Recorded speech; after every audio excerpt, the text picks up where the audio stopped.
There was a man in the land of Uz whose name was Job, and that man was perfect and upright, and one that feared God and eschewed evil. And there were born unto him 7 sons and 3 daughters. His substance also was 7,000 sheep, and 3,000 camels, and 500 yoke of oxen, and 500 she-asses, and a very great household.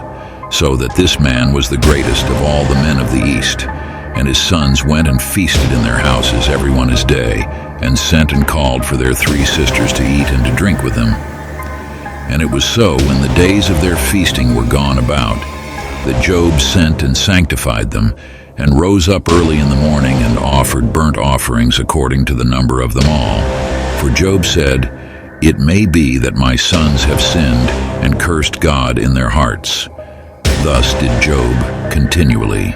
Now there was a day when the sons of God came to present themselves before the Lord, and Satan came also among them. And the Lord said unto Satan, "Whence comest thou?" And Satan answered the Lord and said, "From going to and fro in the earth, and from walking up and down in it." And the Lord said unto Satan, "Hast thou considered my servant Job, that there is none like him in the earth, a perfect and an upright man, one that feareth God and escheweth evil?" Then Satan answered the Lord and said, "Doth Job fear God for naught? Hast not thou made an hedge about him, and about his house, and about all that he hath on every side? Thou hast blessed the work of his hands, and his substance is increased in the land. But put forth thine hand now, and touch all that he hath, and he will curse thee to thy face."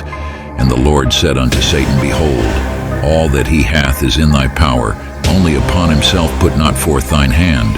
So Satan went forth from the presence of the Lord. One day, while Job's sons and daughters were feasting in their eldest brother's house, a messenger arrived and told Job that the Sabaeans had attacked, taking away the oxen and asses, and killing the servants, leaving only him to report it. As he spoke, another messenger arrived, saying that fire from heaven had burned up the sheep and servants, with only him escaping to tell the tale. While he spoke, a third messenger reported that the Chaldeans had raided the camels and killed more servants. Lastly, another messenger came, stating that a great wind had collapsed the house where Job's children were feasting, killing them all. Devastated, Job tore his clothes, shaved his head, fell to the ground, and worshipped, saying, "Naked I came from my mother's womb, and naked I will return. The Lord gave, and the Lord has taken away.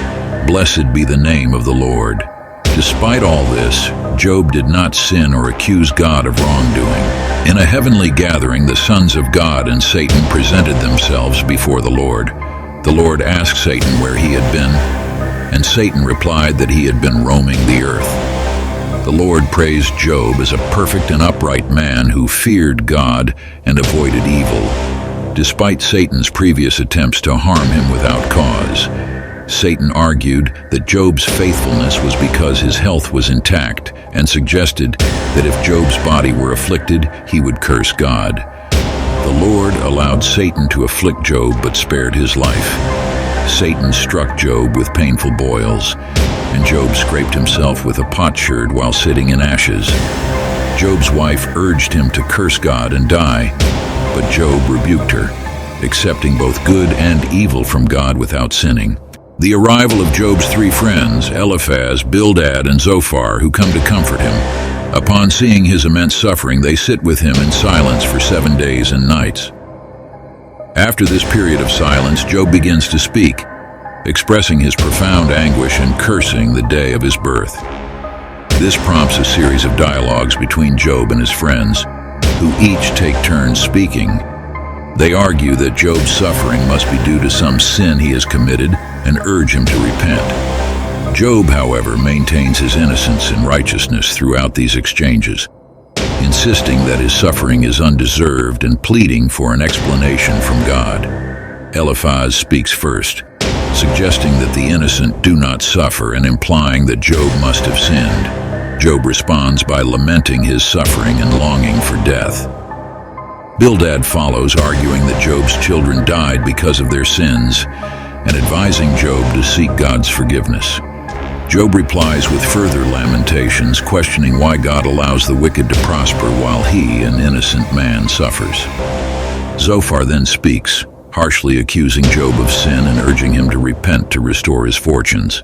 Job answers by mocking the simplistic views of his friends, asserting that he has done nothing to deserve his plight and longing for an audience with God to present his case. As the dialogues continue, Job's friends reiterate their belief in the traditional doctrine of retribution, that suffering is a punishment for sin, while Job steadfastly defends his innocence and integrity. He grows increasingly frustrated with his friends' inability to understand his plight and with God's silence. In the latter part of the book, a young man named Elihu enters the conversation, offering a different perspective. He suggests that suffering can be a form of divine discipline and that God may be using it to teach or refine Job. Elihu's speeches pave the way for the climax of the story, where God finally responds to Job. God speaks to Job out of a whirlwind, questioning him about the mysteries of creation and the natural world. He asks Job if he was present at the world's foundation, if he can command the morning, or if he understands the expanse of the earth.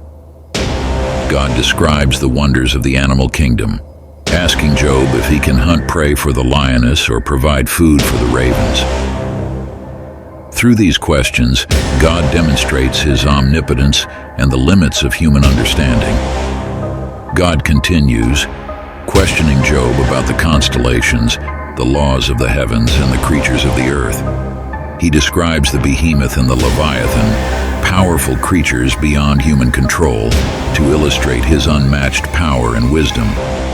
Job, overwhelmed by God's presence and wisdom, humbly acknowledges his ignorance and repents for questioning God's justice. In the end, God rebukes Job's friends for not speaking the truth about him as Job did. He instructs them to offer sacrifices and asks Job to pray for them, which Job does. God then restores Job's fortunes, giving him twice as much as he had before. Job's latter days are blessed with prosperity, new children, and a long life. The story concludes with Job living to see his descendants to the fourth generation, dying old and full of days. This story of Job explores themes of suffering, justice, faith, and the limits of human understanding, ultimately affirming God's wisdom and sovereignty.